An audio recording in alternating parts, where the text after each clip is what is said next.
Alright guys, so a couple things about this street. First of all, you're standing on the crookedest street in all of Manhattan. This is Doyer Street. This street was originally named after a brewer named Heinrich Doyers, who was used this as his supply alley. But the reason it's relevant for our discussion is that it's also one of the most violent sites of the old Chinatown. And this is a kind of story akin to what we talked about with the Irish over in 5 Points. From 1870 to 1924, this street was one of the key battlegrounds of these things called the Tong Wars. Tongs were the names of Chinese gangs. And there were two primary warring Tongs. One was called the Hip Sing, and they were in control of like the gambling, prostitution, and extortion rings in this area. And it had a rival gang called Tong called the On Long, and that existed a little bit further out towards Canal.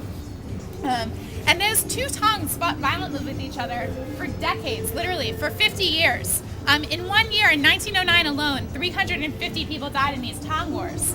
And because of the Tong Wars, this street actually earned this nickname of Dead Man's Alley, because there would be these really violent knife fights on Doyer Street. And at one point, the street was a dead end. There was a wall at the end of that street.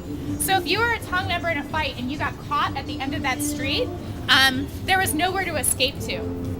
And legend has it that this street used to be covered with rivers of blood. I don't quite believe it, but it's a good story. But anyway, that also shows that there was also the same kind of corruption and violence that we see in other ethnic communities took place in the old Chinatown around here.